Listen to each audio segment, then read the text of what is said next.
Hello friends, welcome back to my YouTube channel. അപ്പോൾ നമ്മൾ കഴിഞ്ഞ കുറച്ച് ക്ലാസ്സുകളിലായിട്ട് നമ്മൾ മലയാളമാണ് നോക്കിക്കൊണ്ടിരിക്കുന്നത് അല്ലേ? മലയാളത്തിലെ ഓരോ ടോപ്പിക്കിലും വരാൻ സാധ്യതയുള്ള ചോദ്യങ്ങളാണ് നമ്മൾ നോക്കിക്കൊണ്ടിരിക്കുന്നത്. അപ്പോൾ നമ്മൾ ഇന്ന് എടുത്തിരിക്കുന്ന ടോപ്പിക് എന്ന് പറയുന്നത് പഴഞ്ചൊല്ലുകളും അതിന്റെ ആശയങ്ങളുമാണ് കേട്ടോ. പഴഞ്ചൊല്ലുകളും ആശയങ്ങളുമാണ്. ഓക്കെ, അപ്പോൾ നമുക്ക് ചോദ്യത്തിലോട്ട് പോയാലോ? ഓക്കെ, ആദ്യത്തെ ക്വസ്റ്റ്യൻ എന്ന് പറയുന്നത് അകത്ത് കത്തിയും പുറത്ത് പത്തിയും അല്ലേ? എന്താണ്? ഉള്ളിൽ വെറുപ്പും പുറമെ സ്നേഹവും കാണിക്കുന്ന സ്വഭാവം. ഒരു കപട സ്വഭാവം അല്ലേ? അകത്ത് ഭയങ്കര വെറുപ്പായിരിക്കും, പക്ഷെ പുറമോട്ട് കാണിക്കുന്ന സമയത്ത് ഭയങ്കര ഇഷ്ടമുള്ളതായിട്ട് നമ്മളോട് കാണിക്കും അല്ലെ? അപ്പൊ അതാണ് ആദ്യത്തെ എന്ന് പറയുന്നത്. ഓക്കെ, അടുത്ത എന്താണ്? അകലത്തെ ബന്ധുവിനേക്കാൾ അരികത്തെ ശത്രുവാണ് നല്ലത് അല്ലെ? എന്താണ്? അപകടം വരുമ്പോൾ ശത്രുവായാലും അടുത്തുള്ളവരെ കാണും അല്ലെ? ഇപ്പൊ ദൂരത്തുള്ള ഒരാളാണെന്നുണ്ടെങ്കിൽ പെട്ടെന്ന് ഓടി വരാൻ നമുക്ക് പറ്റുമോ? ഇല്ല. അപ്പൊ അടുത്തുള്ള ഒരു ശത്രു ആണെങ്കിൽ കൂടെ വീട്ടിൽ ഒരു അപകടം സംഭവിക്കുന്ന സമയത്ത് പെട്ടെന്ന് ഓടി വരാൻ അവരെ കാണും അല്ലെ? അപ്പൊ അതാണ് ഉദ്ദേശിക്കുന്നത് കേട്ടോ. അങ്ങാടി പശു ആലയിൽ നിൽക്കില്ല. അതായത് അലഞ്ഞു നടന്ന് ശീലമുള്ളവര് അടങ്ങി നിൽക്കില്ല. മനസ്സിലായോ? അതായത് ഇപ്പൊ ഒരു കുരങ്ങനെയൊക്കെ പിടിച്ചിട്ട് നമ്മൾ വീടിന്റെ ഉള്ളിൽ അടയ്ക്കുക എന്ന് പറഞ്ഞാൽ നടക്കുന്ന കാര്യമാണോ? അല്ല അല്ലെ? കാരണം എന്താണ്? അവര് അലഞ്ഞു നടക്കുന്ന ആളാണ്. ആ ഒരു മീനിങ് ആണ് കേട്ടോ ഇവിടെ വരുന്നത്. ഓക്കെ, അടുത്ത എന്താണ്? അങ്ങാടിയിൽ തോറ്റതിന് അമ്മയോട് അല്ലെ? വേണ്ടവരോട് പൗരുഷം കാട്ടാതെ വീട്ടുകാരോട് കയർക്കുക അല്ലെ? മറ്റുള്ളവരുടെ ദേഷ്യം കാണിക്കാൻ പറ്റാതെ നമ്മൾ ഉള്ളവരോട് കാണിച്ചു തീർക്കാറില്ലേ? അതാണ് ഇവിടെ ഉദ്ദേശിക്കുന്നത്. ഓക്കെ, അടച്ചതിന്മേൽ അടിച്ചാൽ അമ്മിയും പറക്കും. എന്താണ്? എത്ര പ്രയാസമുള്ള കാര്യവും വീണ്ടും വീണ്ടും ശ്രമിച്ചാൽ നമുക്ക് നേടാനായിട്ട് പറ്റും. അപ്പൊ നമ്മൾ PSC പഠിക്കുന്ന ആളുകളോട് തന്നെ നമ്മൾ പറയുന്നത് എന്താണ് അല്ലെ? റീട്രൈ അല്ലെ? വീണ്ടും വീണ്ടും ചെയ്തുകൊണ്ടിരിക്കുക അല്ലെ? അപ്പൊ അതാണ് പറയുന്നത്, വീണ്ടും വീണ്ടും ശ്രമിച്ചാൽ നമുക്ക് നേടാനായിട്ട് പറ്റും.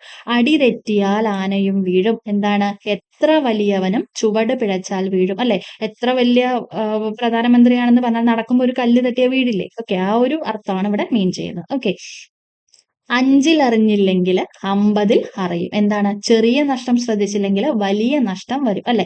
ഒരു 10 രൂപ ഒരു 100 തവണയായിട്ട് ചെലവാക്കി കഴിഞ്ഞാൽ അതൊരു വലിയൊരു എമൗണ്ട് ആവില്ലേ? അപ്പൊ നമ്മൾ 10 രൂപയാണെന്ന് വിചാരിച്ചിട്ട് ഓരോ തവണയും നമ്മളത് നിസ്സാരമായിട്ട് കണക്കാക്കി എന്ന് വെച്ച് കഴിഞ്ഞാൽ ഒരു 100 തവണ അത് ചെലവാകുന്ന സമയത്ത് അത് വലിയൊരു എമൗണ്ട് ആവും അല്ലെ? അപ്പം അളന്ന് വേണം നമ്മൾ ചെലവാക്കാനായിട്ട്. ഓക്കെ, അച്ഛൻ ആന കയറിയാൽ മകന് തഴമ്പുണ്ടാകുമോ? അച്ഛൻ ആന കയറിയാൽ മകന് തഴമ്പുണ്ടാകുമോ എന്നാണ് ചോദിച്ചത്. എന്താണ്? യോഗ്യത നേടാതെ കുടുംബ മഹത്വം പറഞ്ഞ് നടക്കുന്നത് വെറുതെയാണ് അല്ലെ?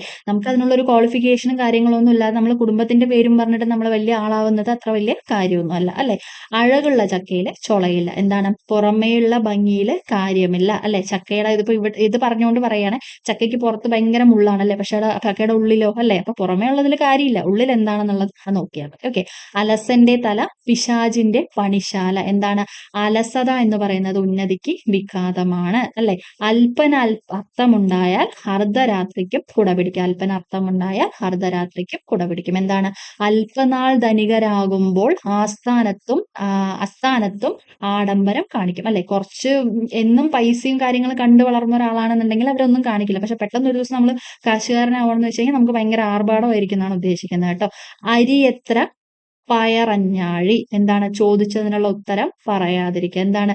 നമ്മൾ നാട്ടുമ്പുറങ്ങളിൽ നമ്മൾ പറയില്ലേ, ചക്ക എന്ന് ചോദിക്കുമ്പോൾ ചുക്ക് എന്ന് പറയുന്നൊന്നും പറയില്ല, അതുപോലെയാണ്. അരി എത്ര എന്ന് ചോദിച്ചു കഴിഞ്ഞാൽ അവൻ പറയും പയറഞ്ഞാഴി അല്ലെ? അപ്പൊ ചോദിച്ചതിനുള്ള ഉത്തരം പറയാതിരിക്കുക. ഓക്കെ, അംഗവും കാണാം താളിയും ഒടിക്കാം അല്ലെ? രണ്ട് കാര്യങ്ങൾ ഒരുമിച്ച് സാധിക്കാം അല്ലെ? അതായത് ഇപ്പൊ ഒരു വീട്ടിൽ വഴക്കുണ്ടാവുകയാണെന്ന് വിചാരിക്കാം, നമ്മൾ അവിടെ എന്തെങ്കിലും വലിക്കാൻ പോയിരിക്കുകയായിരിക്കും. അപ്പൊ അവിടെ നിന്ന് സാധനവും വലിക്കാം, അവിടുത്തെ വഴക്കും കാണാം. അതാണ് ഇവിടെ ഉദ്ദേശിക്കുന്നത് കേട്ടോ. അധികമായാൽ അമൃതും വിഷം. എന്താണ്? നല്ല വസ്തുവായാലും വളരെ കൂടിയാൽ ഉപദ്രവകാരിയാണ് അല്ലെ? അധികമായാൽ അമൃതും വിഷം. ഓക്കെ, അത്താഴം മുടക്കാൻ നീർക്കോലി മതി. എന്താണ്? അത്താഴം മുടക്കാനായിട്ട് നീർക്കോലി മതി. എന്താണ്? നിസ്സാരന്മാർക്കും ഉപദ്രവം വരുത്താനായിട്ട് കഴിയും. എന്താണ് ഇവിടെ പറയുന്നത്? നമ്മുടെ ഉറുമ്പിനൊക്കെ അല്ലെ ധാരാളമാണ് അല്ലെ? ഉറുമ്പിനൊക്കെ എന്ന് പറയുമ്പോൾ ഒരു കടി കൊണ്ടോന്ന് വെച്ച് കഴിഞ്ഞാൽ ആള് ചെറുതാണെന്ന് പറഞ്ഞിട്ട് കാര്യമില്ലല്ലോ, നമുക്ക് വേദനിക്കില്ലേ? ഇപ്പൊ എന്താണ്? നിസ്സാരന്മാർക്കും ഉപദ്രവങ്ങൾ വരുത്താനായിട്ട് കഴിയും. ഓക്കെ, ഇത്രയേ ഉള്ളൂ കേട്ടോ ഇതിൽ പറയാനായിട്ട്.